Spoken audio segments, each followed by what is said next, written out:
You are a filthy pauper, by Arthur Pink.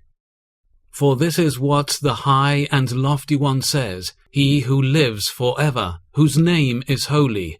I live in a high and holy place, but also with him who is of contrite and humble spirit. Isaiah 57:15.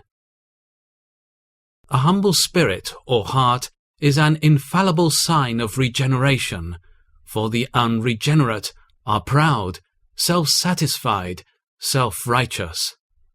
Yet the very mention of the word humility seems to cut off many Christians. As they examine themselves, they discover so much pride at work within that they are quite unable to persuade themselves that they have a humble heart. It seems to them that humility is one thing they most evidently lack. Now it will no doubt be a startling statement, but we unhesitantly affirm that the great majority of God's people are far more humble than they suppose. First, that the Christian reader possesses a humble heart is plain from the fact that he confesses himself to be a hell-deserving sinner.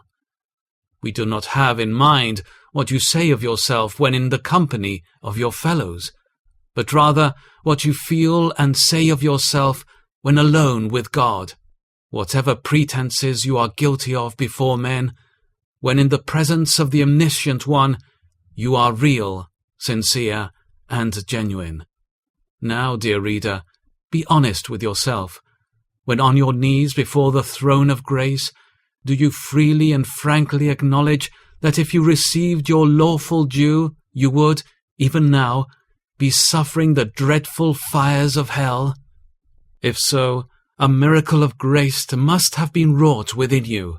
No unregenerate person will or can honestly make such a confession to God, for he does not feel he has done anything deserving of eternal punishment. Second, if you own that all your righteous acts are like filthy rags, that is proof you possess a humble heart.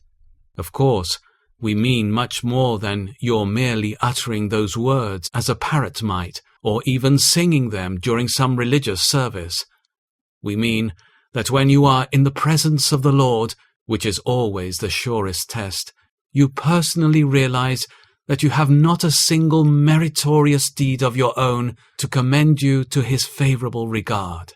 We mean that, when bowed in his presence, in the calmness and quietness of your prayer closet, you own without any qualification that your best performances are defiled by sin, and that in yourself you are a filthy pauper.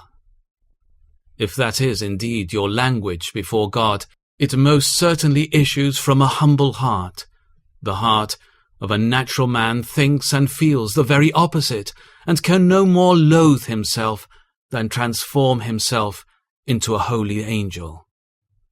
Third, if you receive everything in the Scriptures as a little child, that is another proof that a miracle of grace has been wrought within you, and that you now possess a humble heart.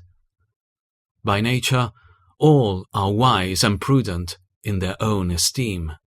The enmity of the proud carnal mind rises up against the sovereignty of God, making one vessel to honor and another to dishonor, against the spirituality and strictness of the divine law, which curses all who deviate the slightest from its holy demands, and against the endless punishment of all dying out of Christ. But the regenerate, though there is much they do not understand, accept without murmur or question all that is revealed in the Word. If you do, that is proof that your pride has been abased before God.